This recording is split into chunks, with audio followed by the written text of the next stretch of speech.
do you call when all that you see are actors on your television singing off key? What savvy, well-versed heroes can settle this Score! once more with TV. Welcome, warriors and princesses, to the season finale of Once More with TV, a podcast celebrating TV musical episodes from the sublime to the subprime. And definitively ranking them using every theater child's worst nightmare, math. I'm your co-host, Liza Truschel, she, her, and I am a horn section enthusiast. Ooh, and I'm your co-host, Alex Kovnatsky, he, him, and I am a Lucy Lawless enthusiast. Oh, God, aren't we all? Well, joining us this week, we have an extra special guest, Austin Taylor. She is an award-winning game writer, designer, performer, and friend. When not doing any of that, they're one half of your other favorite niche nerd podcast, Secret Histories of Nerd Mysteries, over on Maximum Fun. Austin, welcome to the show. We're so happy to have you. I'm so happy to be here, and I'm so glad that Alex said something. You're like, I'm a horn enthusiast. I was like, I don't know what that. Hi, what's up? I'm a fake musical girly. Amazing. I'm the musical girly who watches like a Disney movie and is like, oh, it could be like a stage play. And all the real musical people are like, oh, honey. I'm like, that could be like on Broadway, right? And they're like, no. We love. Hey, a lot of Disney staged musicals have done extremely well commercially. That's what that's so Frozen is like the only, yeah, commercially. I'm like, that's what I'm saying. Commercially, you're saying the same. No, it's okay. I'm basic. I get it. I watched Wish and I was like, this could be a great musical. And I watched this one else. They're like, these are pop songs, and it's okay, but you're incorrect. It's the Lin-Manuel Miranda effect that is like emanating into all of Disney's properties right now. It's really quite intense. They want him for everything so bad, and you know what? I get it. I totally get it too. He plays. But he costs. They made him cost real money now, which is so funny. They did it to themselves. Oh my God, I know. They catapulted him, and now they're literally paying the price. They're like, Lynn costs how much now? When did that happen? Well, you got him all those Oscars and Grammys. Oh, right. Shit. Okay. Damn it. Capitalism is working against us? That's not how it's supposed to work. We're the Disney Corporation. That doesn't make any sense. Disney has nothing to do with what we're talking about today. I'm so sorry I did this. Okay. I do this to my show too. It's perfect. It's perfect. No, we're looking at season 3, episode 12 of Xena, titled The Bittersweet. Came out February 2nd, 1998. Austin, I would love to know what your relationship is to Xena. So I have vague echoes of memories of watching Xena as a youth. I knew Xena existed. I knew I liked Xena more than Hercules, which that should have told me something. Yes. All of us on this chat, It's like, Hercules is cool. I was like, I don't know. Xena, something about Xena just like speaks to me. You know, I don't know what it is. You're gay. Yeah, I just can't put my finger on it. I just can't. Something about seeing Xena and Gabriella just like really speaks to me. I just don't know. Look at each other intensely. They're yearning. There's They're a lot loudly. of yearning. There's heavy yearning. Yeah. So that's mostly it for Xena. For my relationship to Xena is like, I know like Lucy Lawless is cooler than whoever played Hercules. I know that guy sucks. I don't remember his name. I don't either, don't really remember names of white men. Nice, as a principle, on great principle. policy, excellent policy. Like, what's your name again? Ted? I don't know. It's probably Ted. I think you're right. I think it was Ted. But I, being who I am as a person, I watched this for the show and then proceeded to learn everything I could about Xena Warrior Princess. That's correct. So I went from vague memories of Xena to I need to know everything about Xena and now have an intense attachment to her after now one full episode I can recall in my head. Because everything else is just like vague memory. I could not agree more with basically everything you just said. It's insane. I haven't watched Xena, which is ridiculous because it's so up my alley that it's basically my home address. Like, it's wild that I haven't participated.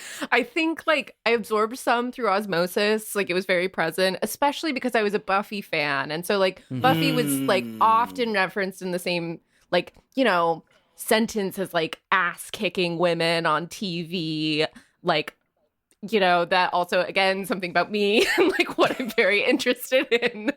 But yeah, I think because of really timing, I ended up more on Buffy because Buffy was just a little bit later and therefore like more available. So Xena kind of disappeared. But yeah, after watching this, I am now extremely passionate about this television program. Now that I know I can easily watch all of Xena, I will be doing it. I did not remember episodes were almost an hour. Like, I won't lie, I sat down to watch it and I was like, oh yeah, I'll watch this like 25, 30-minute thing really quick. And then I'll like go, I have like some deadlines. I'll go like do some writing. And I started, it was like 44 minutes and 50 seconds. Oh, I mean, I'll watch this and go to bed. And there's a lot of episodes and a lot of seasons too. So there's a whole lot of Xena.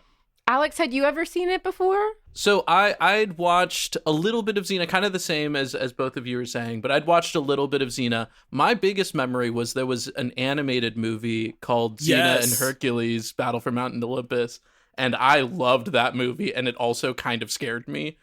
But I had it on VHS, and like the beginning was just trailers for Hercules and Xena, the separate TV shows. And I remember watching the trailer for the Xena TV show a lot because it did something for me at a young age. Hey, we all get it. Listen, Lucy Lawless, I couldn't take my eyes off of her. I was like, wait, I have to focus on the plot. I need to take notes. Listen, she has lots of great plot on her body. There's Incredible lots of plot happening. Incredible plot. I'm really admiring the costumes. So There's but you can see plots. that costume in the museum. Really? Whoa, Xena, that's cool. she donated. She got the Xena costume, and when they were done, as like they give people stuff from the set. And I'm sure there are many of the Xena costumes that were made over time through production, but whatever one she had when she was done filming, she gifted to.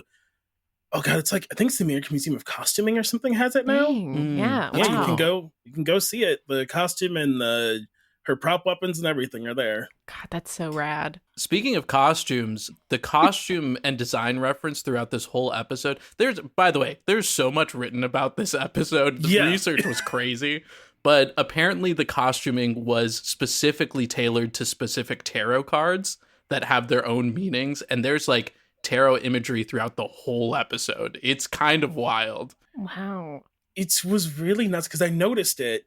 Because I don't really go here, but I have a lot of people in my life who do. And so like they put Xena in one that was like the Empress, I think, or something. The High Priestess, Yeah, I the was High like, Priestess. I recognize that one hey. and the Hanged Man. Because Those are like so that obvious. is so like, specific. And I was like, okay, a man is hanging like with his leg in the little like tree pose position. Like that is specific. Yep. Then he's running around like a goddamn jester. I couldn't tell you what it meant. Even a little bit. No idea what those tarot cards mean. Or the order. Like I saw like there's a specific order they were introduced in. I was trying to read it because it's also from a specific tarot book that they're referencing. And I was like reading it and I was like, my brain is unraveling rapidly. I understand the facts of what you're saying, but they're like not telling me the context of what they're saying. And I'm like, I don't have the time to go study tarot to understand what this episode is saying. I had completely the same experience. Like it's inspired by specific tarot decks, which have their own symbolic meaning in like the pantheon of tarot. And then like each of them transition between different kinds of tarot cards. Shout out Victoria Meredith wrote like a whole blog post about this that's really in depth and really was over my head, but it was awesome that it exists. Well, I mean, we should just get into this episode for real. Like it's First of all, like, I don't know that I knew how metal this show was when it started. No, But, like, literally, I was like, they're like the gay warrior ladies, yeah, right? gay Question mark? warriors. That was what I came in with. I was like, okay, these two women are in love. This episode, they hate each other. So that was interesting. I was really thrown. But It's so weird because it's such a big, feels like such an important episode in the lore of Xena is exactly. happening, and it's just like some Hugely. musical episode. Hugely, right? Because like, so they hate each other. Something.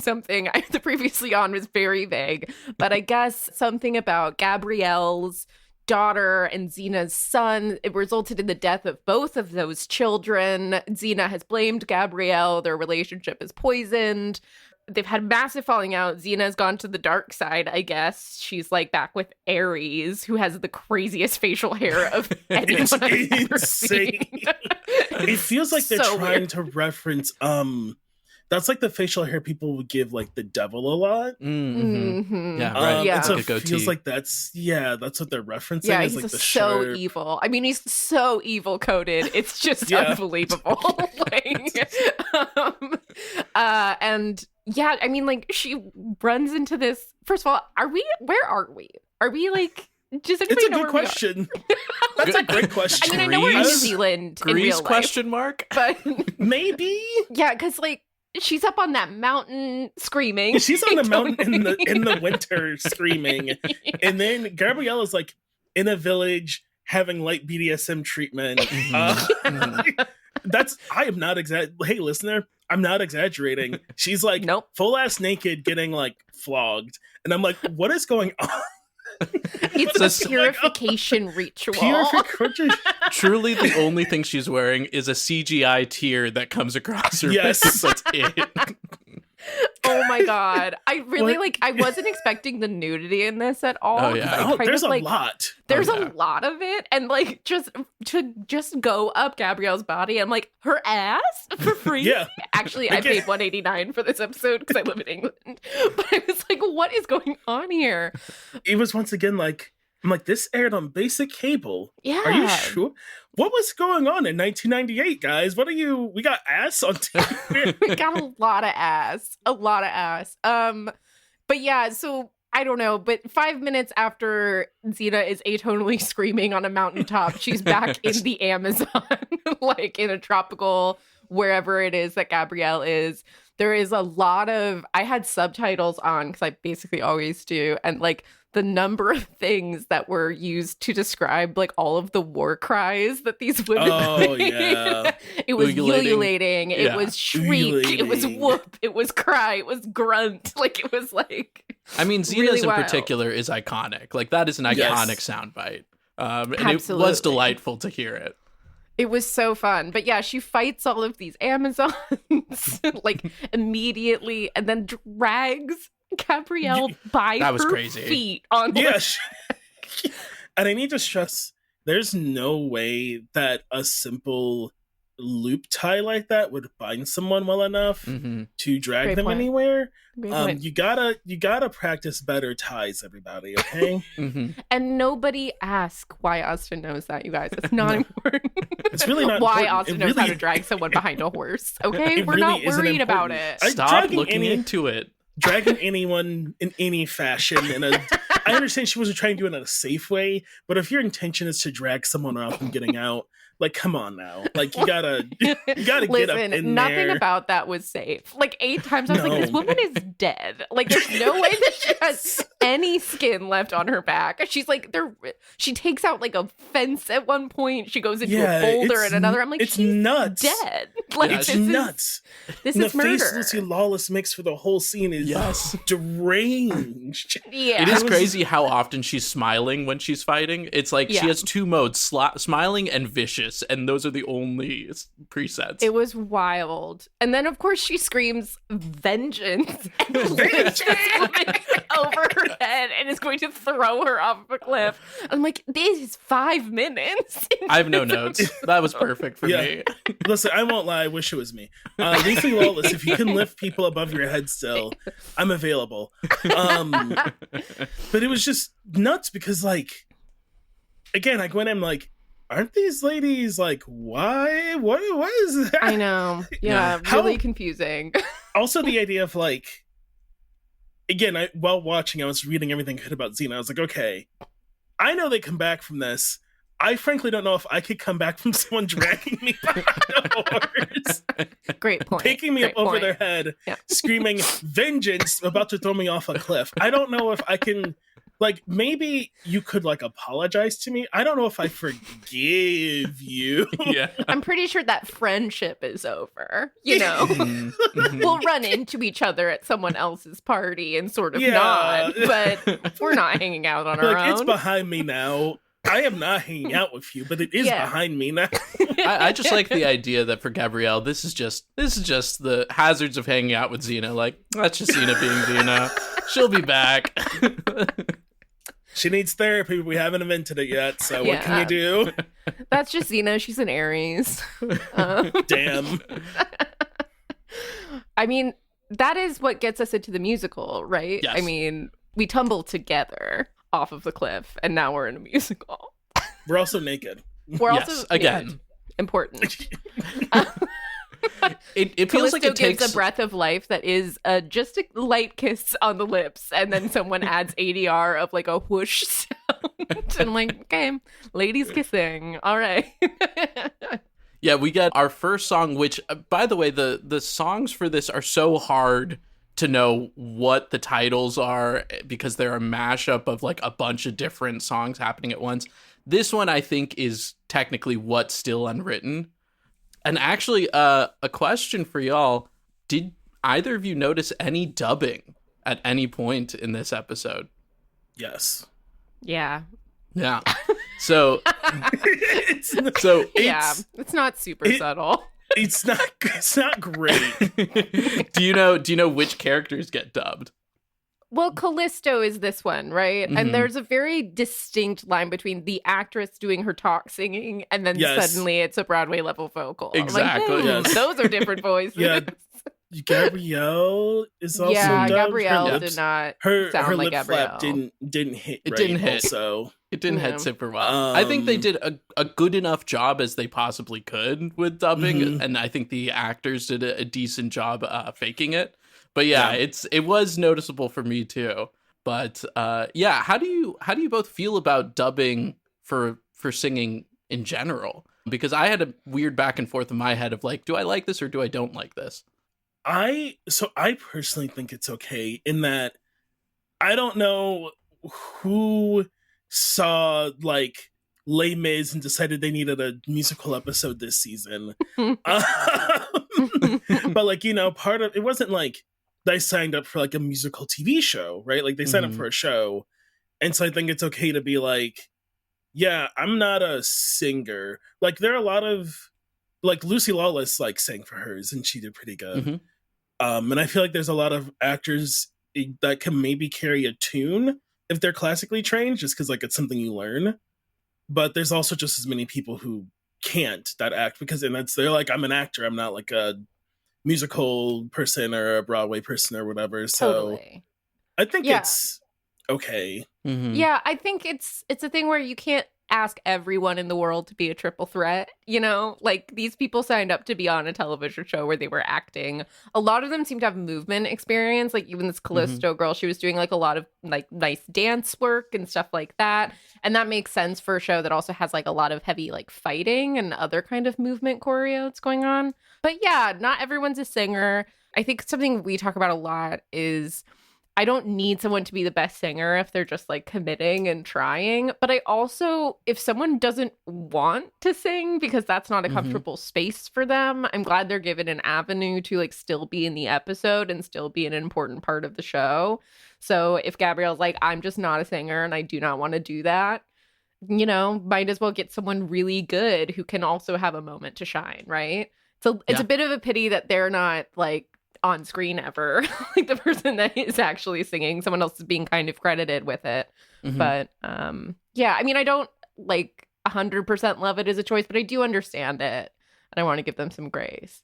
Yeah, I think it's also a product of the time a little bit too, where a lot of Disney musicals will have like Mulan is Ming-Na Wen for the voice, but Lea Salonga for the singing. And I think this is maybe like the first really big musical episode of TV. I know people often give that to Buffy, but this one comes a little bit before then.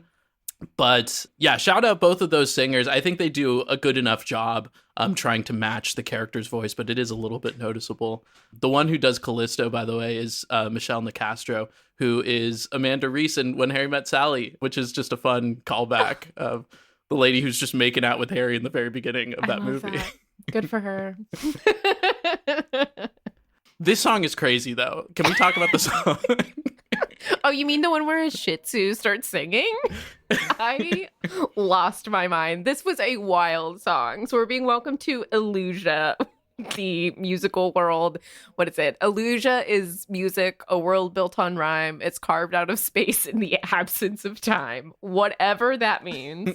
There's a lot of puppetry going on. A dog sings. We've got like that Anubis thing. I really, at one point here, I just had to surrender. I was like, there's no way that I am going to absorb all of what's happening right now. It's too insane. So I'm just going to sit back and let it wash past me. Yeah, I had to listen to it multiple times. It was difficult to grasp onto anything. There's also so many instruments and so many musical themes that they transition in and out of, which I actually kind of loved. It was a bit messy, but I loved it. And they like incorporate different kinds of cultural sounds at different points, which is like, you know, I have a little bit of mixed feelings about that, but I like the swing a lot.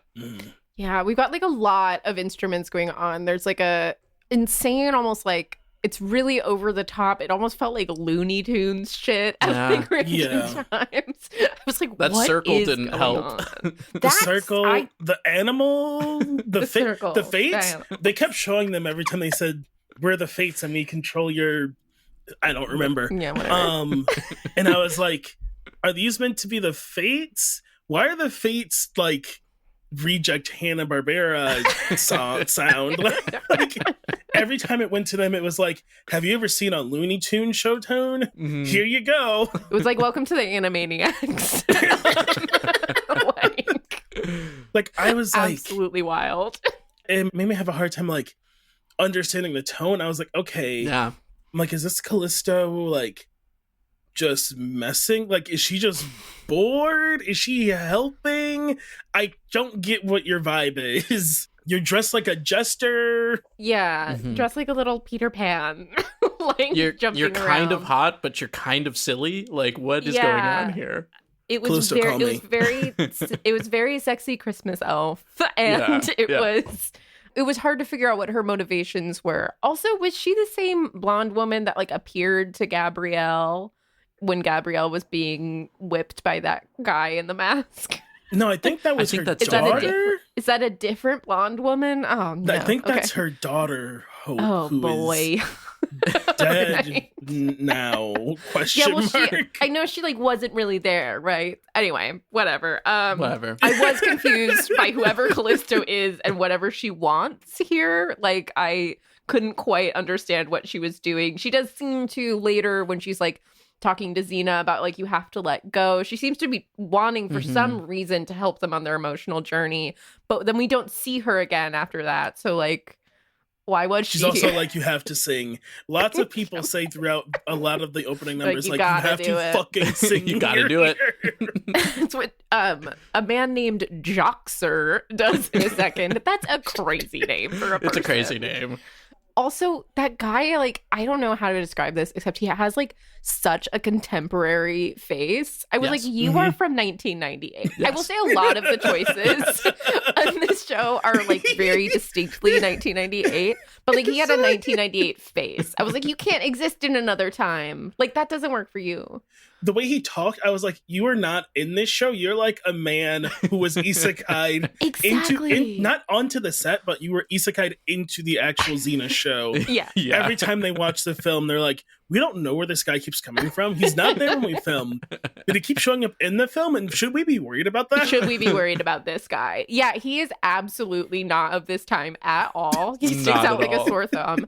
Even when everybody else, like, I mean, we're the 90s makeup is just throwing me. We've got these very thin, very dark eyebrows. We've got a dark matte lip. We also got like, bangs on bangs on bangs. Bangs on bangs on bangs. Everybody's got bangs. Like, how did you get those bangs and that hair so poofy in just like they did in ancient Greece. Question mark. Question mark. Again, we don't know where we are. We're very confused. But yeah, that guy, this Joxer guy who greets Gabrielle into Illusia, which she thinks are the Elysian Fields for like a second. Also, she's nude. She does a front flip. It's yes, crazy. Of course. I have to get that in there. Had to get that in there. But yeah, his song is The Ballad of Joxer the Mighty. That's what it's called. I think he has a pretty good voice. He kind of reminds me of like an Into the Woods style Prince kind of thing. But it's pretty short, and I kind of don't understand why it was in here. I feel like they could have just gotten Gabriella into her hometown version, but yeah, it was fine. Yeah, it was very odd. It felt like we have a cast member who is a singer, so we want to include him, but his character is not important in this episode at all. So we're going to have an illusion of him welcome Gabrielle into Illusia. I will say there's like a bit where he's off camera and he's like, we're in Illusia, like just singing, and I did lose my mind. Like, that really got me. But yeah, then we do go into this like, this welcome home song where Xena's at her spooky ass castle and Gabrielle is in a little cute pastoral like medieval town. I like that for both of them. This is their sigh of like, so nice to be home. Gabrielle in her nice pastoral town and Xena in this like dungeon of a place. And like Xena later says, like, when they go to that other place, she's like, everything up to now, it's been so cheery. I'm like, Xena, you were in like a very dark place earlier. But I love that that's her house. I find it so interesting because it's like, it's also a very good snapshot of where they've been so far. That's like the whole point, right? Is like everything they've done together somewhat so far, like the hits, you know? So I was watching, I was like, you know, I wonder if I start from here, how much of this show I'll understand. Because this seems to be some sort of snapshot, like rewind on everything. Because there's a, not to jump too heavy, there's like there's their song together, right? Where it's like they realize every time they talk about the past, they can't hear each other, which is like which like one of those writers went to therapy. Yeah, totally. Yeah. And it was like really interesting of just like that, and then they played with like whenever they like sort of mentioned the past, they like did like that weird reverb on the music. It was really neat. I think it also really holds what I know about Xena to be true, which is that these women are absolutely wives. They have no question, what, 3 love songs to what I understand as love songs in like a musical sense together, where it's like clearly these characters are in love. Yeah, I mean, like even the first like shot of Callisto like mentions Gabrielle to Xena, and she looks longingly at this, like, again, we don't understand this wheel, we're never gonna understand it, but it's a tarot card called the Wheel of Fortune, by the way. Just so that's I clear. didn't clock that at all. Hey, you said Animaniacs earlier, and I was thinking of the Wheel of Morality. But she looks at this like conjuration, we'll say, of Gabrielle, and her hair is like softly blowing in the wind, and she's looking wistfully into the distance, and I'm like, you're in love. Like, this is crazy. That is not how we all platonically think of our friends. There's nothing platonic about this relationship at all. But yeah, we get this like welcome home song. And I gotta say, guys, I loved all of these little warriors doing their dance with their shields. I really lost it. This is the moment when I realized, oh, they're fully aware of what they're doing. Like, these are very intentional jokes that are landing every single time. Like when they have the shields up and they pop their heads out to say Xena and then, go back in. Good. I really lost it. They also like all blow a kiss at her at the same time. Like it is kind of giving like over the top Disney musical. Like it's really giving like high camp in a way that was like really thrilling to have on the screen. It was funny because there were multiple times in this where I'm like, this is straight up an Alan Menken song. Like, this could be a Disney song. But doing research, they were like, we're not trying to make a Disney musical. And I'm like, you kind of did a little bit with some of these.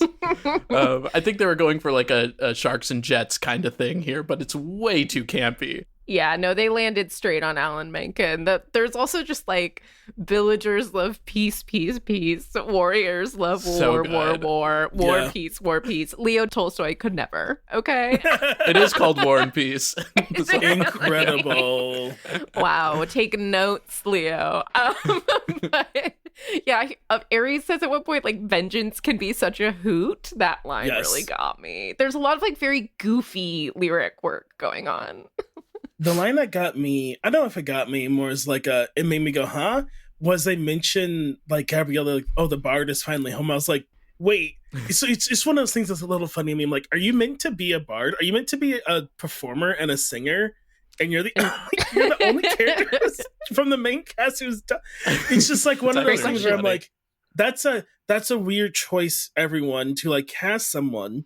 Like, nothing against the actress, but for casting to be like, yeah, this character is meant to be like a performer, a singer, a bard, and we cast someone who cannot do that for screen.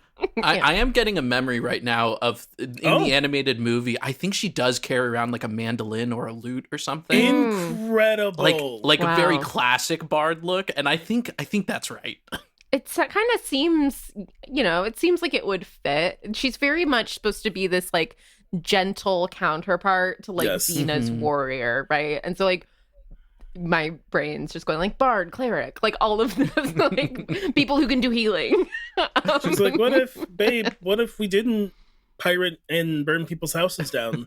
Yeah. And Xena's like, I don't know. And she's like, that sounds boring. Gabrielle's like, but I'm really hot. And Xena's like, you are really hot, right? You're right. Yeah, that's right. That's how I understand this show. That's my basic understanding of this entire program. So it's worth mentioning that the choreo was done by Jeff Calhoun, who has a bunch of credits, but notably a Tony for directing Newsies. But he directed and choreographed Big River, Grease, Bonnie and Clyde, a bunch of stuff. Dang. Love Newsies. Yeah. Love Newsies, yeah. No, the choreo on this was really fantastic. I was having a really, really excellent time. Mm-hmm. This episode had to be expensive. Oh, yeah. I was thinking about that, too. I mean, we just have so many people and these really large sets, and everything seems to be custom made. We're clearly on, like, a studio lot, but, that's very... We found that that's something that musical episodes do a lot, is sort of reference that like studio feel of like early Hollywood musicals, like this very artificial, which is like a huge contrast from these opening scenes which are shot in New Zealand, right? Like we go into this like incredibly artificial space, but you have to build all of that. You have to costume all of these people. It's really expensive to do numbers like this. So I was really excited to see them just going for it. Yeah, they really committed. And it's worth saying, too, that the two different kinds of songs are like men's chorus versus women's chorus. And they are very distinct melodically, too. They have like this really nice, tight two vocal line harmony in the Gabrielle's version of things. And then just like a lot of chanting from the men. And it fits so well in my head, but also fits together in counterpoint. Really liked it. Yeah, the counterpoint when they start singing, like, when they start like overlapping their melodic lines is really fun. It works really well together. I just had a really great time. It felt like a big stage show, to be honest. It was really campy and I was really enjoying it. And it ends with Xena stabbing Gabrielle. Oh my God, you guys. My jaw dropped. I did not think Once again, I was like, how do they come? I was like, so I was like, oh, this is like the purification ritual still. Like Gabrielle is like tripping.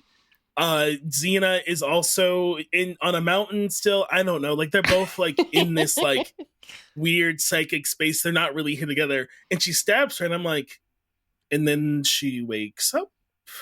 Yeah, I'm like, that can't be it, right? And I was like, hello, we have 40, it's been 10 minutes. Yeah, she's and been so down far there you've for a now minute. tried to kill this woman twice. It's an extremely violent episode.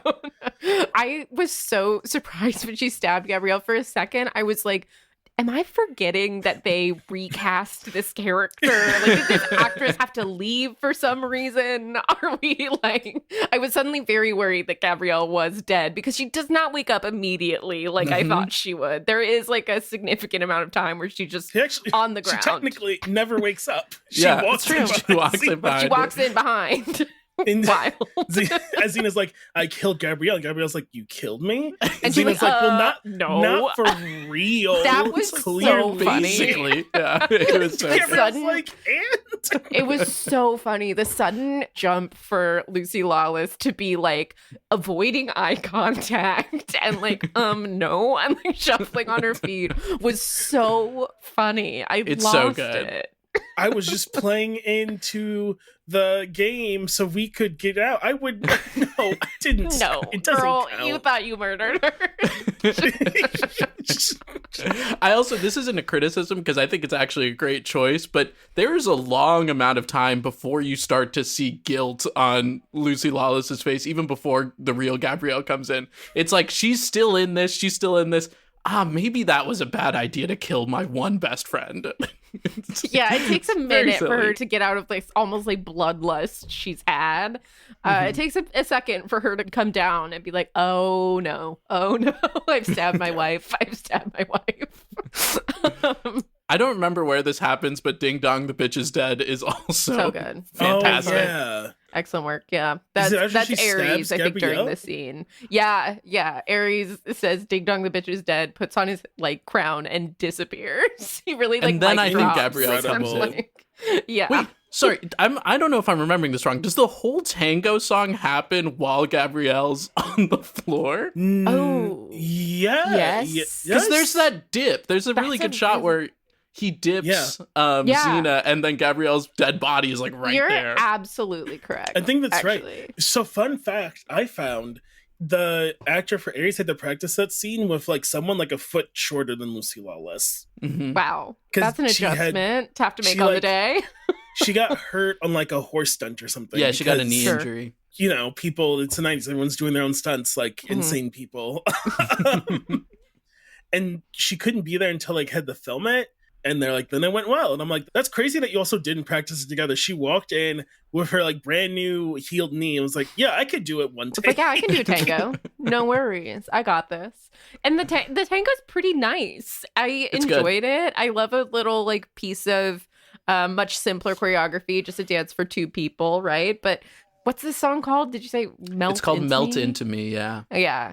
It's very, again, this man is so evil coded. It's crazy. Yeah. It's intense. It is not subtle, even a little bit. He walks in, he's like, you should go kill your wife. Yeah, it's really crazy. He does not even, but it's like, he does not try to sugarcoat it at all. He's like, you should definitely kill her. No worries. You should go kill her and then come hang out with me. And then coming up with also the only thing I'll say about this that took me out was like they're doing this very kind of like sensual tango. There's a lot of like running his hands down her side, like all of that.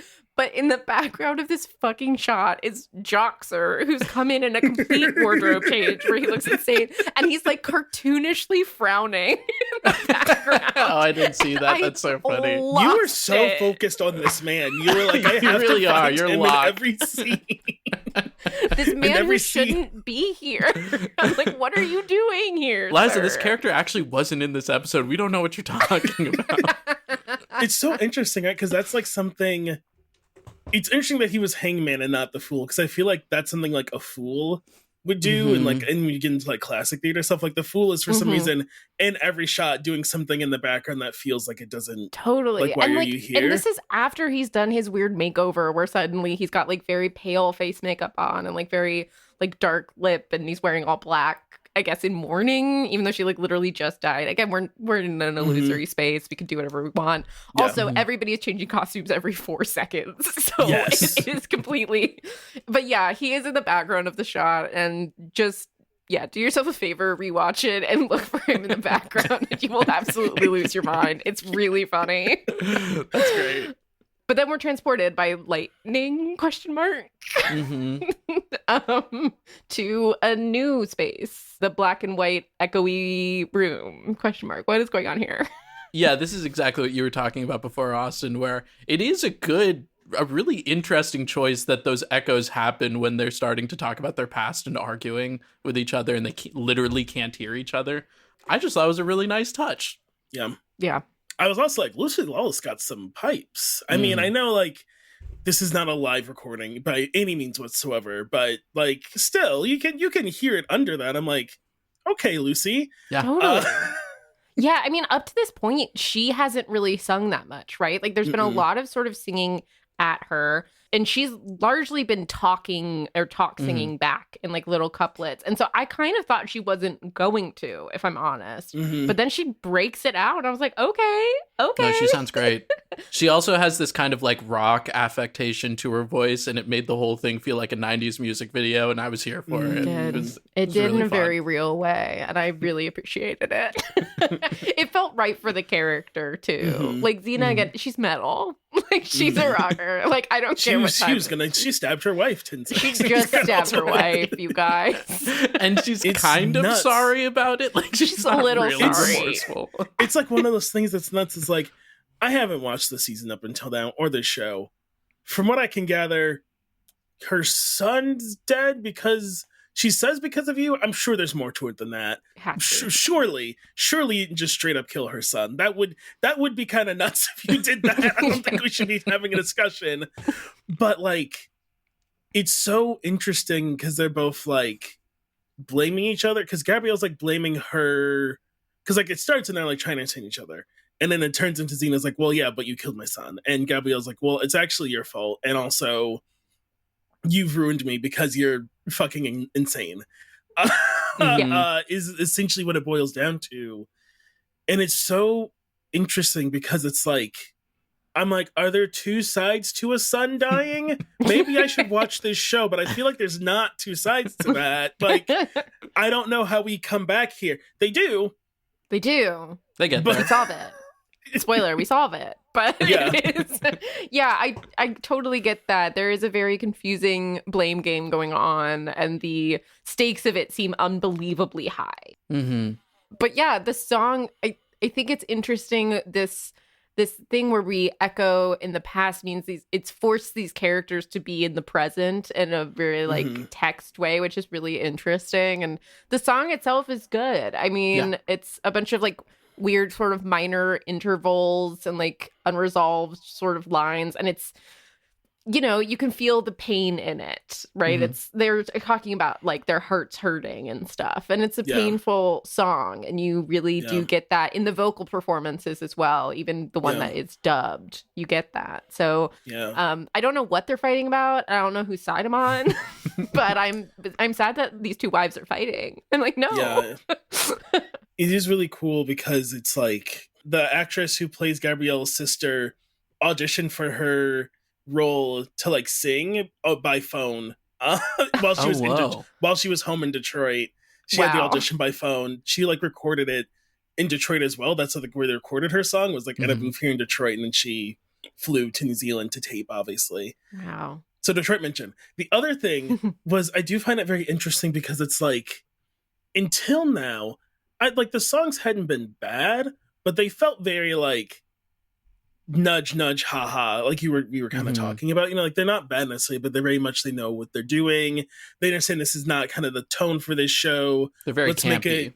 Let's make it campy a little over the top. But this song felt like, oh, this is real. This is not just like a ha campy one-off episode. They're like, yeah, anyway, Xena has hurt Gabrielle for years now in the fiction of this. They've been together like, I don't know how long, years though, because she was on Hercules and she had her show, like for years she has done horrible things in front of this cupcake of a woman, and Gabrielle has some role to play in her son's demise. And so it's like the first time that felt like the sit-up moment of like, oh, okay, wait, something is really happening.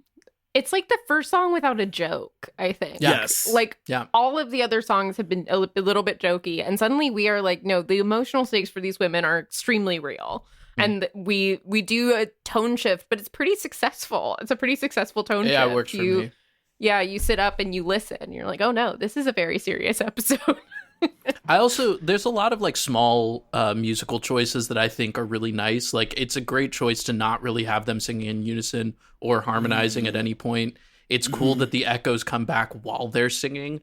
I'm probably not the person to say this, but it is the classic dumb lesbians trope of like, you know that you can't keep arguing, but you're going to keep doing it even stronger, and it's going to be very consequential for you. But overall, I love all of the smaller choices of this whole number. Yeah, I felt like it was a really strong number. You feel it. I hadn't felt anything just yet. I had been mostly laughing and confused up until this point. And then suddenly I was like, oh no, this is intense. Yeah. And then we get sucked into the wheel. We go to hell? Question mark. Question mark. Yeah, what the fuck? I was gonna say the other thing too is like, this had 7 songs. 7 songs, I think, is how they counted it. But it's hard because there's so many like combinations of songs. Yeah, they blend into each other. I don't know if this is right, but it feels like that song would almost be like the like. There wasn't an intermission, but it feels like second act of the episode. Feels like the sort of shift they make. Definitely a second act number. I agree completely. Yeah. Where it's like everything's different now. That's one of the only musical things I understand. And yes, someone taught me that. Well, yeah. I mean, you stabbed your wife. There are consequences. Things have changed. To your actions. Xena's like, no. I'm just saying that's nuts. Okay, for the rest, I'm trying to like embody it, right? Like I have a partner, right? And the idea of like, even if it wasn't real, like forever, right? You wake up and you're like, damn, that one time I totally meant to stab my wife. Or vice versa, as Gabrielle. Like that one time I watched my wife stab me. Remember that one time you stabbed me? Yeah, like I'm sorry. Every fight forever. I don't know how the rest of this show plays out just yet, but like every disagreement forever is like, I mean, you stabbed me that one time, and you're like, well, it wasn't real. You like held my dead body, and you didn't regret it immediately, and that kind of sucked to see. You did a tango of Aries over my dead body. So while he sung "Ding Dong, the bitch is dead." Yeah, so I think you're taking out the trash today. Great. You're gonna win every fight. I mean, the next song is about hate. Did it have a title, Alex? Hate is the Star is what it's called. Okay. Where are these are these titles? Are they like on is there a soundtrack? There's a soundtrack, yeah. Oh my god. Nice. Excellent. I am right now seeing if I can get the soundtrack on Apple Music. Please. Actually, it's worth saying. I didn't say this before, but this episode got 2 Emmy nominations for outstanding music and lyrics. They deserve that. Yeah, they got it for Hearts Which Are Hurting songs? And The Love Is Your Love, which is the last one, which we haven't talked about yet. The love of your love is you is, I don't know what that means. We'll get there. I don't know what that means at all. I will translate it. It's very good. I got you. Okay, thank you. But this song is Hate is the Star, and immediately upon hearing it, I had to pause it and be like, this is a song I know. And I figured it out. I think it's in my head a mashup of Arabian Nights and Be Prepared. Be Prepared. That was what I And was going to say. Yeah. It was Be Prepared from The Lion King. Yes. I was like, hello, Jim Rice and Elton John. I didn't know you were here. I have something to share with the class. Amazing. I've pulled this up on Apple Music, the official The Bittersweet, A Musical Odyssey. Excellent. On this, they have song titles as well. War and Peace is War and Peace / Gab is stabbed. Oh no. What? Oh, that's such a good joke only for the people who are working on it. 100%. That's really good. They had no idea anyone would ever look at that title ever. They wrote that down like ha ha ha. I'm just glad that a pit orchestra was handed a piece of sheet music that said Gab is stabbed. Thank you so much for noticing that too, because I definitely did see that and was like, okay, write that down. Okay, that's fine. And didn't realize the weirdness of that title. That is a very weird title. Sorry, we're talking about the hate is the star. I mean, we're talking about Be Prepared. Be Prepared. It's Be Prepared from The Lion King. Karl Urban is here. He doesn't do anything. I was like, that's Amer. Young Karl. Why is he there? Because he's in New Zealand. And if you film something in New Zealand, you legally have to include Karl Urban. Oh, okay. Oh, that makes sense. I get it now. I looked up, I was like, okay, Karl Urban is in Xena, but he seems to just be standing here. Mm-hmm. Yeah, they really... Why is he standing? There's no point. It sort of doesn't have to be him, I guess, but he plays Caesar. In this. Yeah, he's an actual character. So I know he's like a character. So I guess they're just using cast members sort of as, I don't know, as these emblems of hate. It's that Xena and Gabrielle have let hate take over their souls. And for some reason, Karl Urban has to be here to emphasize that. I think Caesar was her son's dad, ? Maybe? Oh. Caesar is like... Because you have to compound these women because they have children. And they're like, well, they don't make them together. There's a sperm donor, and it might be Caesar. Yeah, it might be Karl Urban. I think it was meant to be Karl Urban Caesar, is what I believe. I feel that vaguely. He's mentioned earlier in the episode. Like that blonde woman, who I guess is not the other blonde woman. The blonde, but not the other blonde, and also not Xena's wife blonde. And also not Xena's wife. So the third blonde woman mentions him briefly. It looks like Xena's son is from this guy, Boreas. Who? Never mind. I don't know why Karl Urban's there. I tried to help them out. Because there's the one blonde woman, right, is one of the people... And some other people I didn't recognize, and Karl Urban. I was just like, oh my god, Karl Urban. I forgot he was on this show briefly. And they show you his face, and I'm like, did I miss him in one of the musical? I was like, I first thought it was Ares. I was like, no, it's not Ares. Ares shows up in a second, so he has facial hair, and he shows up and it also is there. So it's not him, but yeah, anyway, Karl Urban's there. We make Karl Urban explode because we rediscover the power of love. And the power of harmony. That's the first time they harmonize together, people just start exploding, and I love that as a choice. Incredible. That's what happens when you destroy hate, they explode. Karl Urban explodes. I don't know how y'all felt about this when you saw it, but even though it's a crazy turnaround from just having stabbed your partner, a couple minutes ago, but it was pretty cathartic for me when they got back together. I was like, this is really nice. I feel I feel centered. I will say I was very grateful that they acknowledged that they had taken a turn and they were going to fix it. It didn't feel resolved to me though, which is why I was grateful for the next song, which is Xena being like, I fucked up unbelievably bad. I was like, I felt that I couldn't get to that catharsis until Xena had owned up to something. Okay. So I needed the next song for that to happen.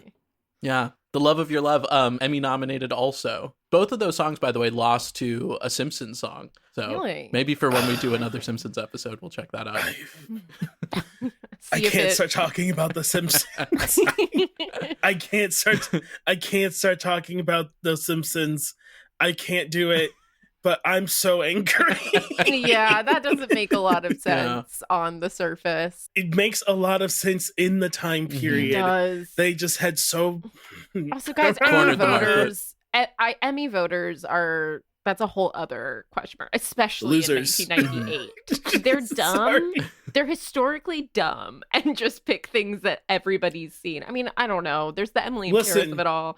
Listen, I'll just say this. Emmy voters, I want you to look me in the eyes and tell me what's funny about the bear. We can move on now. But no, this song is really, it's Lucy Lawless mostly solo. It's a solo song, but it's really there's some warm strings and some harp, and it's very emotional, and it's really her bearing her soul because she can't step through this magic waterfall. It burns her.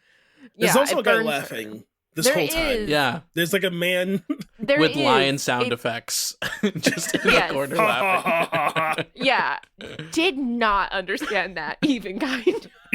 They said a name and I looked it up, and he's a villain of sorts. He's some other villain of sorts that I guess Xena killed but told Gabriella she didn't. I don't know why it's bad. that she didn't. Yeah, Ming Tian is his name. Ming Tian. Yeah, I guess Ming Dynasty, does that place this in a time period? I don't know. Anyway. Xena's all over. You don't want to Xena's all over that shop. Xena ends with them ushering in the one true God. Oh boy. Xena dies. She gives birth to Eve. What? Cool. And then she saves Eve from being killed by, I think it's Ares, who's like the last living Greek god or something. Wow. And Xena, instead of going back to the world of the living, gives up her soul so the 40,000 people she killed can come back to life. And I was like, she killed 40,000 people? The KD ratio 40? on Xena. Like, I was like reading her character biography, and I was like, so the 40,000 souls, 40,000? I gotta be honest, dude. That was a whole roller coaster hearing you say that, because I was like, Xena ends with monotheism, I'm out. Xena killed 40,000 people, I'm back in. But wait, it ends with monotheism, but also like, don't worry, Gabrielle, you and Xena will be reincarnated forever as soulmates. Okay. I was like, okay. What is happening here? What is happening? No idea. Mm. I will say a lot of this felt like decisions were made with the help of a lot of cocaine. Just like a lot. This song is a good song. I really like, so The Love of Your Love. You said you were confused. Yes. Why are you confused? I don't know what that means. The love of your love is you. Someone decode this for me. I just felt like it was word salad. I couldn't get anything out of it. Okay, so the idea is like, it's the idea that the person you love, their love is yourself. Oh. Yeah. Yes. Okay. The way, yeah, that makes sense. The way one of the writers described it is like, there's a saying also that the enemy of my enemy is me. Enemy is my friend. Right? Not the friend one. The enemy of my me. enemy is myself. And so this is like the reverse one. The love of my love is myself. But they used you. Yeah. Got it. Okay. And so it's the idea of like, so if you love this person and they love you, you should also find a way to redeem and love yourself, because love yourself. Yeah. Mm-hmm. Yeah. That's very sweet, actually. Yeah. I like that. No, I enjoy this, and I felt like, it gave me that emotional catharsis that I needed in order for their reunion to feel earned. Because it didn't quite feel earned after Karl Urban explodes, although I loved it. I was like, I need a little bit more. We needed an Asian man to explode instead at the very end of this. I need the one person of color to explode into rocks. That was. I feel like they wanted it to look like body parts, but probably either got told they couldn't or told they ran out of budget. Yeah, like it was either budget or like censorship. Somebody along the way was like, we cannot make body parts for some reason. Can we pixelate that a little bit more? It was like before that, he was like a weird spectral ghoul with a human head. So like, where are the rocks coming from? Like, he should have just vanished. Like, there's nothing corporeal about him until he turns into rocks. It was very strange. It's also like, didn't Callisto put them here? Who is this guy now? Yeah, no clue. No clue. Like, no I kept clue thinking Callisto would show up at the end, and she just, like you said, just was gone. And she's just gone. Did Callisto not bring them here? Maybe she had like another couple that was going through at the same time. And she's like, you guys have to get your own shit together. That's my hour. I have this is couples therapy and wherever Xena is. I did have a question. So to my brain, what made sense to me is like, when they were like getting tortured, because Xena's like being crucified like over Gabriella, and Gabriella's like about to get like ritually sacrificed, maybe. I didn't know if it felt like they were trying to show you that time had passed, that they had like been getting tortured, because like they had like bruises and like cuts. So that's what it was to me. It's like they've been sitting there watching each other get tortured, and now they're like, damn, man. Maybe I messed up. I maybe. have no idea. I have no idea. That's fair. The timeline of this was like, this could have taken 15 minutes and this could have taken 4 days. I have no clue. That's valid. But yeah, or in real time, because it's kind of all sung, right? It's very weird. But yeah, I mean, then she goes through the waterfall, the cleansing waterfall, and is dry and has perfect hair and is back in her normal clothes. clash She there. gets to hug her son's spirit now. Yeah. Her son's spirit. And also then they're like, you brought us here. And I was like, what was Callisto fucking doing then? Yeah. Like, I got really... Who Who the fuck is was she? it your son? Was it this evil ghost man? Was Yeah. it Callisto? You've now said three. I feel like There you are two, 3 mysterious entities. You cannot have Yeah. this many mysterious what? spectral I'll say it. entities.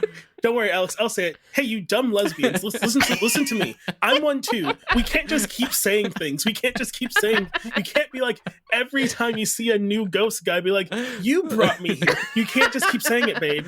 That actually just is say the you most don't know. sapphic thing. Is like, oh, that's the reason. It's like, no, that was That's not the the reason. No, it's but so I mean, funny, right? Because Gabrielle's like, "That's the reason he brought us here," and then Xena's like, "Nope, it's this evil ghost man who wants me to confess that I killed him," and I'm like.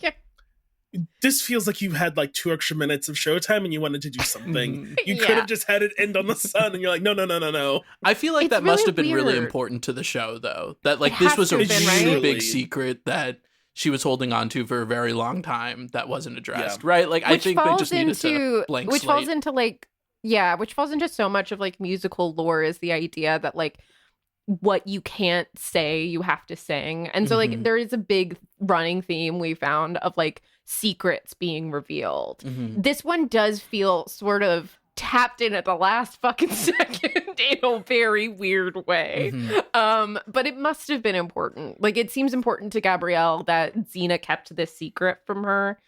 And so yeah, I mean, it's weird. I don't I don't know what it's doing there, but it does serve as a good emotional moment, even if I'm a little confused on what's going on. Yeah. Yeah. And that's our last song. I mean, that we wake up after hugging our son And we're hugging each other. and we're hugging Which each is other weird laying on imagery. the beach.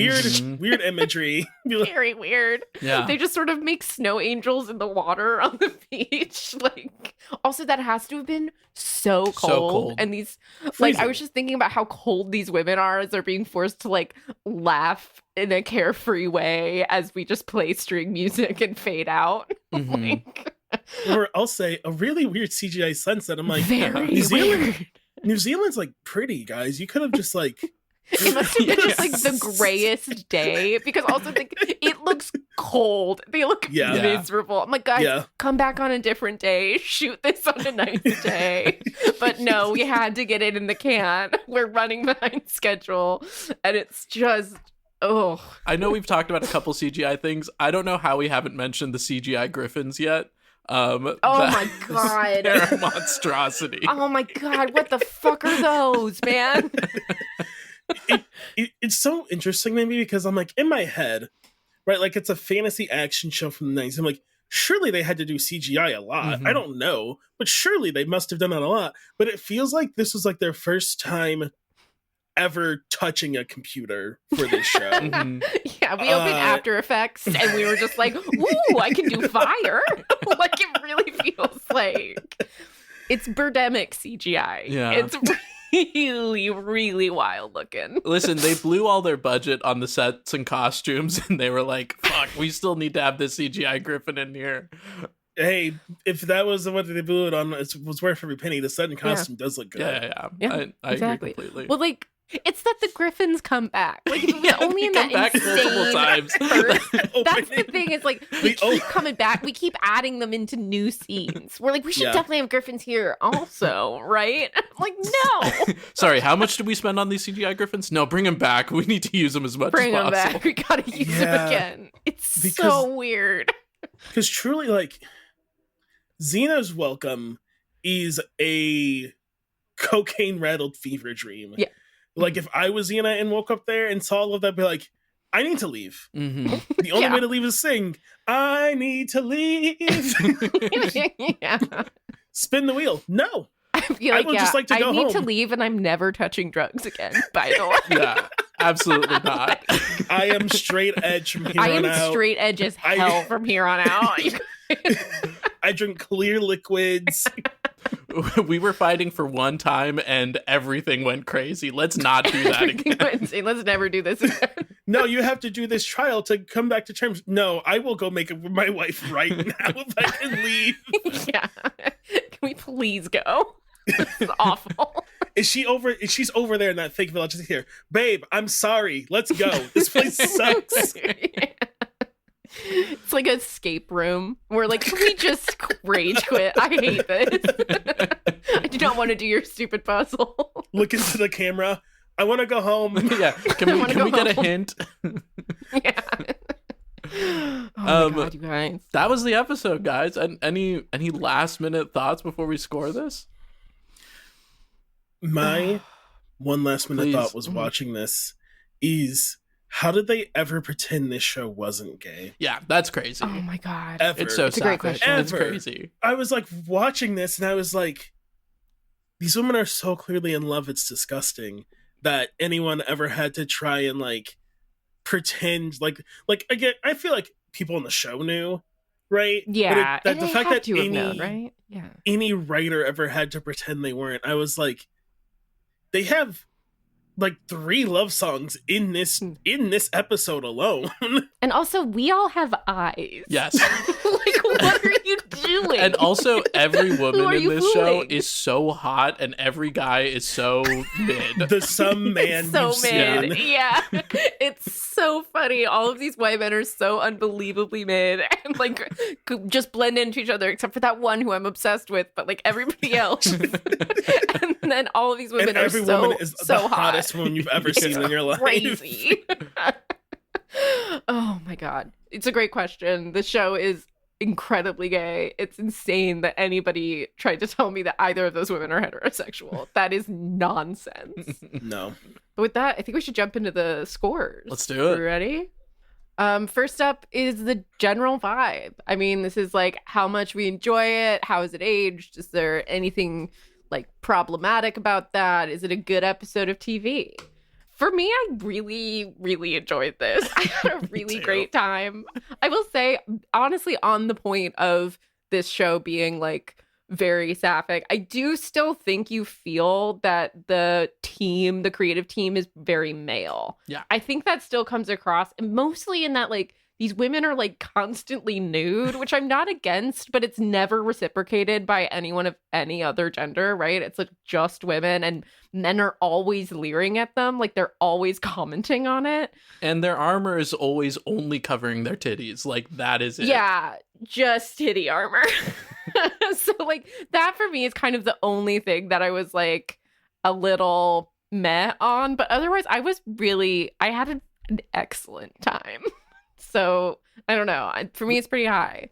We talked about this behind the camera. I can't believe we didn't mention it in the episode, but the like intro, like theme song of like In a World kind of thing that was happening, and all of the bad CGI like actually ages well because it makes me. It was great. It brings me back in a nice great. way. Yeah, I had a great time. I think like we talked about the advent of like prestige television has brought this idea that like all title sequences need to be like ambient sounds. We need to be in like tight close-ups. Then we pan out to like reveal what it is, or like there's like a lot of symbology and like, I don't know, all of this stuff. And I was so thrilled to have like a goofy ass Poseidon come up out of the water and be like, she's the strongest princess in the world. I was like, yes, fuck yeah, I'm ready. I really missed that. And I was really so tickled. So tickled. I had a good time. I like gay women, so. I will say, to echo the like nudity thing, like Xena's felt fine, but I guess like she woke up with Callisto, and I was like, I get it, Callisto. Mhm. I also would. I mean, I would not kiss a woman naked if I just found her, but No, you two probably have not. like some history or whatever. Like, I don't know what that history is because I haven't watched the show, but she clearly knows you. Mm-hmm. I don't know. But then for Gabrielle's, it was a lot weirder because when she didn't wake up, she wasn't like passed out. She like woke up and did a fucking like triple salt in the air and Crazy. landed perfectly dry but naked behind a bush. Yep. Amazing. The way people went from wet to dry in this was so amusing every time. Just really Honestly, got me same. every time. Personally, myself, transitioning between wet and dry constantly throughout this. Awful. But no, like, so when Gabrielle does it, Joxer, again, his name is Joxer. I cannot get past it. Someone wrote down Joker and they were like, no, that's an the X, other guy. right? No, that's a K. No, that's an X. The username Joker was taken. That energy. Yeah. But he like keeps commenting on it. And I was like, oh, that now it feels less like a sort of like maybe, I don't know, a platonic thing where none of us are noticing it and it's sort of therefore non-sexual, and now it feels weird. And then like Aries sort of leers at Xena when he like cuts her dress off, and I was like, leave her alone. So that was, for me, those were kind of like moments, but overall I was still having a great time. So I'm thinking like a 9. 9 is where I was at. 9, okay, 9 sounds good. We'll go for it. Music, I mean, it's all original music, but you know, is it listenable? Are the arrangements interesting? Or the melody's good? The only negative thing I can say about it is it feels a little bit over-arranged. Like there's way too many instruments and way too many parts happening at once. But I will take that over under-arranged anytime. Like for me, it was still kind of incredible how much they committed to this and brought in so many songs and so many different melody lines. Really great harmonies, maybe some of the best like consistent harmonies I've seen in a musical episode. A lot of ensemble singing, which I love. Yeah, it's very strong for me. Totally. Yeah, I was gonna say, I think it's wild. We landed on 7 songs. They fit 7 songs in 44 minutes of TV. And that's in like the first 7 or so, there's no singing. So that's also all in like 35 minutes, right? Yeah. They were like, we will get all of these songs in. I think the first few before you get to that switch where like the emotional impact kind of comes in would be, I would have a hard time listening to just like whenever. Yeah, totally. But I feel like the second 3 or 4 or whatever, like those carry it pretty hard. And the first few are like, ha ha ha ha ha ha ha ha ha ha, we're disarming you. But I don't think disarming works great for like listening to it out if you had never watched this or something, right? Totally. Yeah, that makes a lot of sense to me. And something about the piecemeal nature of them too also lends to that. Like they're sort of hard to listen to because it's sort of like there are a bunch of songs that are 30 seconds long. Like as soon as I'm getting used to a melody line, we're switching the song. It's now about something else. And so like that kind of like does take away a little bit. It becomes kind of like bewildering. And like I wouldn't listen to that on my hot girl walk. Like I would be too confused. So but still, yeah, it's pretty, we always appreciate people writing their own music, and they really fucking went for it. I mean, they got a whole pit orchestra to come in and record. Like I really do appreciate that kind of effort. What are we thinking? I mean, friends? for me, I think it's a 9 for me too, but I'm flexible for sure. I'm thinking for me, it's more of like an 8. Those last songs are really great and they're really carrying it, but I don't know that those first songs are holding up as much. Damn, I was on 7. Wow. I'm a hater. Well, that averages us out. We'll average out to 8, so that works. And I win. So that's great too. It's not a competition, but I did win. All right, lyrics are up next. I mean, lyrics are, for the first half, again, crazy goofy, but successful in their goofitude. Like, they're very fun and campy. And then they do take a very emotional turn partway through. Sometimes I would say, like, I don't know about Hate is the Star really resonating for me. But yeah, how do we feel about lyrics? Listen, Ding Dong the Bitches Said is kind of inspired. Well, yeah, it is. We have to give them that, yeah. And everything Callisto says is rhymed. So even though it's not lyrics, it's more of the script. They kind of keep the same lyricism throughout the whole episode. Yeah, they do. People kind of like, if they're not singing, they speak in couplets. Gives it like a sung through feel of the whole episode, which is kind of cool. Yeah, kind of feels like an operetta. So what are we thinking out of 10? Where are we landing? For me, I'm not so passionate about the lyrics in this one, but I don't think they're bad. I don't remember a lot of them, if I'm being honest. So probably like closer to a 7 for me on this. I don't remember a lot of them, but I remember liking them all. I'm less a hater on this one. I'm at a full 10. Ooh, nice. All right. Wow, I love this. I'm kind of sitting at a 9. So I don't know what that gives us.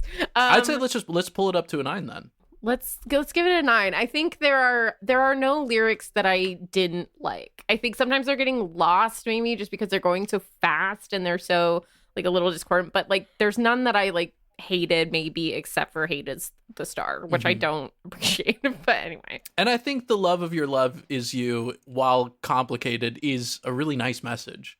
It actually is a sweet sentiment. I've come around on it. I'm really into it now. So extremely pro that song. All right. Dancing. This has a lot of choreo. Yeah. Jeff Calhoun and a lot of put in some work. choreo. Yeah. Yeah. Again, we mentioned the popping out from behind the shields to say Xena. It's very good. Inspired is the word that I'm going with. I felt like I was watching Gallivant for a second. Like, it was crazy. It was super fun. Yeah, I had a really great time. I was excited about how much dancing there was. Mm-hmm. It did feel like, again, like once we kind of make that emotional turn, we sort of stop with it. Mhm. I kind of wished there was some sort of coordinated movement during that Hate Is the Star song, maybe. Mhm. But that was the only place where I felt like it was missing. Otherwise, I felt like there was quite a lot going on, and I was impressed by its scale, like how much ensemble we used in it. And then, we also get a partner number. Mm-hmm. Yeah, it's pretty strong for me too. I think that there could have been, I don't know if I take it back. Never mind. I like it. I like it. All right. What are we thinking? Number? I'm kind of at like a 9. Like, I think they really go for it. There's like one moment where I wanted more, but otherwise I was very happy. Yeah, that sounds good to me. Yeah. Okay, great. Performance. So usually this is sort of, we pair vocal and acting performance. And I'm kind of wondering where the dubbing of it all comes into this. Yeah, I would say the job of the dubbing performance is to sound natural in the character's voice and also obviously sound good as a singer. Mhm. And I think, honestly, I mean, it is noticeable, but it's not jarring. It didn't take me out when the dubbing happened. And it did feel like, I think especially like Callisto's voice sounded similar to her speaking voice, which I thought was really impressive. Mm-hmm. Yeah, I would agree there. Yeah, that sounds about right. And, like the acting performances, we kind of talked about, like, there's a lot of chew in the scenery. I mean, everybody is at a 12 the entire episode. There is a lot of like widened eyes acting. Xena in particular is doing a lot of crazy eyes and like smiles, and like everything seems to be very, very intense for everyone. In a sort of very put on way. But that seems to be the order of the day. Like that seems to be everybody doing their jobs. So I'm not really mad at it. It's fun, kind of. Yeah. Again, I feel like I just keep throwing 9s into this spreadsheet. But I mean, I could hit a 10 on performance for this because let's go 10. Let's do it. I think there's no one who doesn't commit completely to the craziness of this. Even when Joxer's just frowning in the background of a shot, he's present for the whole shot. He's being a great scene partner. He's reacting. You guys have to rewatch that. I need you to rewatch it. It's so weird. Do you think he didn't realize he was in the scene? Do you think they're like, Joxer, you're in the shot, and he's just having an awful time? I think he moved into position to make sure that his frown was in the shot. Yeah, I think he moved his mark on the set. He pulled up the tape and he moved it a foot to the left. He's like, no, I'm in this shot. Watching playback, is he supposed to be in the shot? Just like staring at him in the background, like, can I get a reset? And everyone resets and he stands there's like, where's your mark? And he's like, right here. Right here. Like, oh, okay. I didn't think it was supposed to be. Yeah. Okay. Well, moving on, I guess. We got it. You have to watch it. Okay.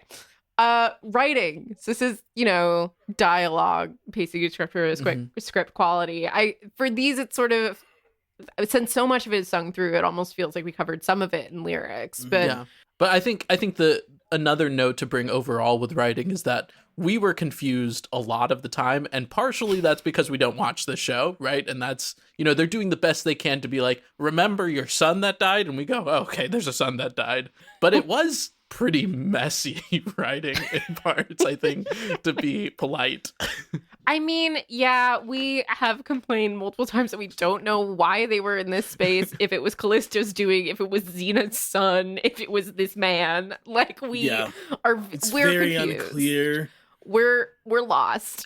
Where was Xena before? How did she get here so fast? Was it fast? How? Yeah. Why is everyone always naked? Right? Like, that is a writing issue at its core. Yeah. So, yeah, I think this is where it's going to suffer a little bit.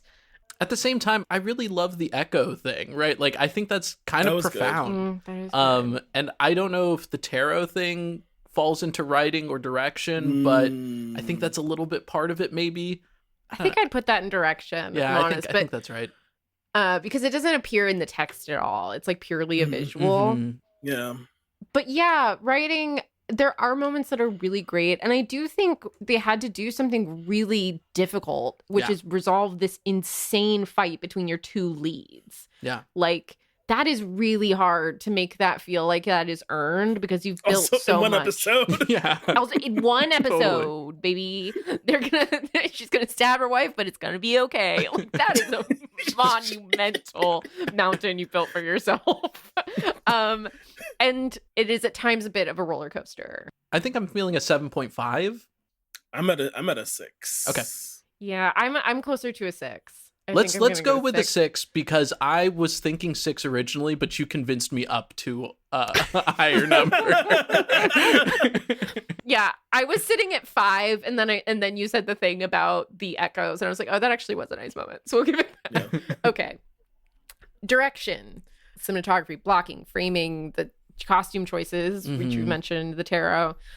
There's a lot of visuals going on. There's a lot. I'm not sure all of them have to be there. Yeah. The sphinxes, the Anubis, which we haven't talked about, but there's a guy with an Anubis head. I was like, the Anubis is pause. The Anubis started talking, and I was like, aren't I like in ancient Greece? What's going on? I know. I'm like, where the fuck are we? They were bringing in different mythologies in that song. Right? Because they also have the eagle and the snake, and there's some Mexican trumpets happening in the background. So they're bringing Aren't eagle and snake Greek things? Well, I think specifically for that they were doing kind of a callback to the origins of Mexico and the myth of the snake being caught by the eagle on a cactus or something like that. But yes, it is an amalgamation of a lot of different mythologies in that moment, but it doesn't explain how crazy that Anubis looks or that griffin looks. So no, and I applaud the effort to make this respect the hustle. I respect the hustle. Yeah, I respect the hustle, but at a certain point we're reaching a saturation and none of it means anything 100%. Anymore. You have somehow robbed these things of any meaning and they're just weird now. So I hear you, but I think it's so hard. The tarot thing is so good. Mm-hmm. The yearning. Mm-hmm. Yeah, it's there. The yearning they direct this woman to have. Yeah. It's there. Look at your best friend like she's your wife, but if the public ever ask you in any interview, you're gal pals. Yep. You are gal pals. You are roommates. And to your point, Austin, too, if we're putting performance at a 10, there is a direction to get the actors to all commit to this crazy thing that they're doing. Yeah, that's very true. That's very true. We've got everyone to buy in a very listen way. You got whoever. I didn't look up who played Ares, but you got him delivered ding dong. The bitch is dead. We're gonna keep coming back to that. Fully in. Listen, fully in, fully serious. Love that. Absolutely incredible stuff. So yeah, for me, I would just maybe have edited out a few things. I would have been we don't need all of the things going on. It's becoming quite overwhelming. The Sphinxes could have been not there, and I would have been fine, basically. It's hey, listen, Joseph Lo DeLuca, who's the showrunner. Hey, listen, I get it. You clearly have unmedicated ADHD. You don't need all of this stuff. Yeah, okay? Exactly. He just keeps bringing stuff to set, and they're Joe. Just from his house. Thank you.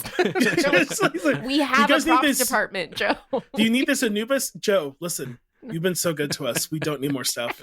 Please stop dropping things off. But I had this dream the other day that I think we need to visualize.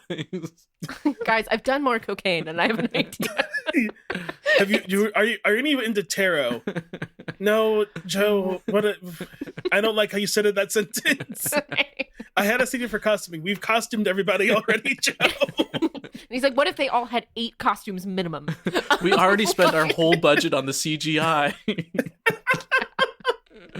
Yeah. Okay. So what are we feeling then for direction? I think I'm at a 7.5 for this also. I'm at a 9.5. 9.5. Wow. You talked me down from 10. Let's call it an 8.5. I'm pretty much at an 8, but let's go for 8.5. 8.5, that's right. Yeah. Beautiful. Perfect. Okay. Commitment. I just don't see a world where this isn't a 10. That's a 10. Like, this is so committed. We could go into it, but we've mentioned it already. No, it's a 10. Everybody is doing the most. Locked in. Everybody is on and locked in, and they care. And it is unbelievable. We've also pretty much talked about the next category, which is stakes. I mean, the stakes are stakes is a 10 for me too. High. Yeah. We have to bring back our 2 leads who are the core of this show. Their love, from what I understand, is the core of this show, and we need to get them back together. We use a musical episode to do it. So yeah, I think that's a 10. All right. So the last category is personal ranking, and all of us will have our own number for this, but we just out of 10, where does this sit for you? Thinking about everything we've talked about for the last 90 minutes. What are we? I mean, I have my number. I know I have my number too. I'm my number 2. Amazing. Okay. Are we ready? I'm going to count us down. 3, 2, 1, 10. 10. Oh, let's go. Let's go, fucking team. go. Wow. That's that was honestly really easy. so funny. Let's go, lesbians. That's really that. I just had such a good time. Guys, I had a great time. This was such a fun episode. I immediately rewatched it. Like, I watched it once and realized I had absorbed nothing and needed to take notes, so I just watched it again. It's great, and I now want to watch this entire show, which is the best endorsement of a musical episode. This episode alone convinced me. I was like, I need to watch all of Xena Warrior Princess. Absolutely. Fine, we can watch all of it together, guys. Yeah, guys. There's 134 episodes, 6 seasons. There's 6 seasons, and there are 3 intro episodes. I don't know what that means. I don't know. It's a tutorial. It's like 3 intro episodes. Your what does inventory that mean? works like this. I don't know if they're talking about, because she was on Hercules for like a 3-part. Oh, yeah, she's like an intro maybe. episode, and then like she gets captured by someone, and then Hercules frees her, and he's like, you should Probably join me. Karl She's like, Urban. I'm gonna go out and do good, and then everyone's like, go watch Xena Warrior Princess Sundays on 5. We promise it's a better show. And don't worry about the monotheism part. You'll get there. We'll get there. Yeah. Anyway, it's been so nice to have you, Austin. Thank you so much for coming on and doing this. Yeah, thanks for having me. It's been an absolute joy. This is the most incredible full circle moment for me in my life. Aw. Going from when I first going from when I first met Liza we were in line at New York City Comic Con, and I was like, hey, I promise I'm not some weird man. But you have an enamel pin from this podcast I like. I'm here alone and very afraid of New York. Can I hang out with you? Yeah. To being a guest on your show is just so incredible, and I'm so touched, and it's been so beautiful. Oh, thank you. Yeah, I am so amazed. It was so funny because you were like, I promise I'm not weird. And I was like, oh God, thank God someone's talking to me. Because I was also alone in that line. And then we sat together for like 4 hours to wait for the Across the Spider-Verse panel. And we just decided to like hang out in the exhibition hall all day. And just, it's such a magical thing to have just like this little podcast enamel pin bring us together. And now here we are. Look at us. Look at what podcasting can do for you, everybody. You too could get your own show and have your friend come on who knows nothing about musicals and talks way too much. Doesn't matter. Perfect. No, it was perfect. We loved having you. We're so grateful. And, you know, we'll be sending everybody to listen to Secret Histories of Nerd Mysteries. But please plug away. Where can people find you? They want more. The people need more. If you want to find me anywhere I want to be found on the internet, you can find me at Sailor Scott Austin. That's at Sailor SCT Austin. You can't find me on my username. I don't want to be found. Stop looking. Don't try. I won't. Hey, I won't friend you back. I won't let you follow me. If you got the wrong username, you got the wrong person. So find me online making podcast jokes and making jokes about other stuff and see what I'm up to. Yeah, listen, folks, if you like this show, you will love Secret Histories of Nerd Mysteries, where Austin and co-host Brenda dive into the lore behind all of the weirdest little facts that you've taken for granted in your life, and it's just endlessly fascinating, and we cannot recommend it highly enough. Yeah, this past week we did slow motion. Ooh. Oh my god. Cool. Yes. Excellent. It involves an Austrian priest. What? Okay. If you want to know more. It involves an Austrian priest, a German photo company, and Akira Kurosawa. Whoa. Wow. Okay. I want that combo. I actually really need to learn more about that. So I will be listening to that episode, and we encourage anyone who even sort of enjoys the show to do that as well. Yeah, thank you again for being here. It's just such an absolute joy. All right, and to recap all of our scores, because this is our season finale and we have 15 episodes done, unfortunately, in the 15 slot is Ally McBeal with the musical Almost at 47.5 points. Ouch. Just ouch. At number 14, we have The Simpsons with My Fair Laddie, which came in at 54 points. And then just 1 point above it, barely squeaking above it at 13th place, is Grey's Anatomy with Song Beneath the Song at 55 points. We have a little bit of a jump up to number 12, which is My Little Pony, Friendship is Magic's Pinky Pride, which is coming in at 61 points. And then a recurring theme, just 1 point above that, is The Office's Andy's Play at 11th place at 62 points.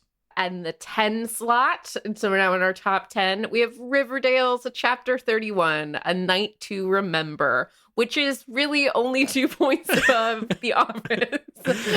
So that's at 64. I honestly a little bit shocked. I love that episode. I'm shocked it made the top 10, if I'm being honest. But just above that is Bob's Burgers in 9th place with Work Hard or Die Trying Girl, 66 points for them. And then we have a substantial jump, I would say, to the 8th spot, which is Futurama's The Devil's Hands Are Idle Playthings. And that's coming in at 75. So we're now in the 70s. Yeah, in the mid 70s too. That's quite a jump, you're right. In the 7th slot is The Flash's Duet at 77.5 points. And then in the 6th slot, we have Scrubs' My Musical, which is 79. And then we get to the big top 5 here. All of these are bangers. In the number 5 spot is It's Always Sunny in Philadelphia with The Nightman Cometh at 80 points, breaking into that 80 barrier.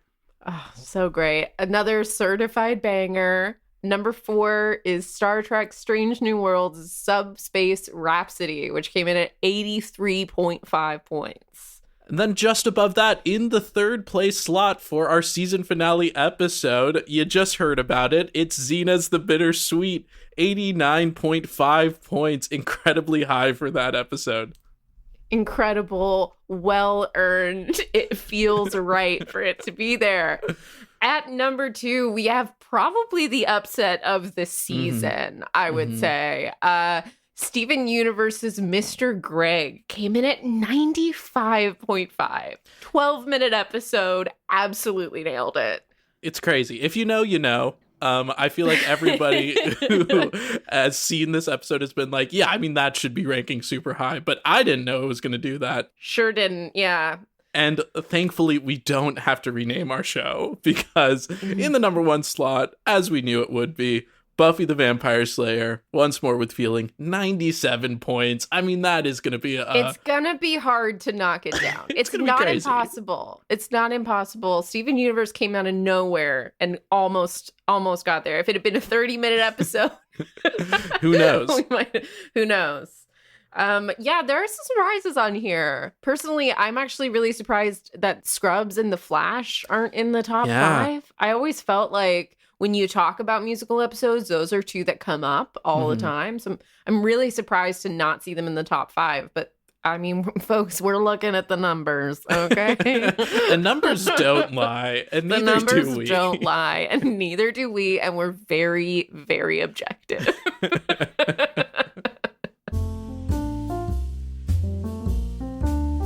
It has been such a pleasure recording this season. Please keep following us at Once More with TV on all the social media handles. We'll be back with season 2 at some point. Listen, we'll figure it out, folks. Yeah, we'll figure it out. We'd love to drop some bonus episodes. If there's a musical that you've seen that you want us to cover, just let us know. Slide into those DMs, email us, all that good stuff. But we will be back for season 2 because there are some big fish still out there. There's a lot. We gotta talk about Even Stevens. We gotta do it. We gotta do it. So we'll be back, folks. Make sure you're still subscribed so whenever new episodes drop, you will be notified, all of those good things. And importantly, thank you, as always, and throughout this whole season, to Olivia Braslovsky, our angelic audio architect, and to Sakina Powell, our magnificent marking maven. These 2 ladies have done so much for us. They're incredible, wonderful people, and they're basically probably should be nominated as saints for what they've done for us so far. I think that's how it works. You get nominated, right? Yeah, right? It's like The Bachelor where you can like nominate a friend. But as always, guys, be sure to rate and review us, especially on things like Apple Podcasts and Spotify. That helps people come to the show. Continue telling your friends about this. And yeah, reach out to us on Instagram or, there's always information in the show notes. It's been such a pleasure and a joy bringing this to you, and we're so excited to do more of it. And scene.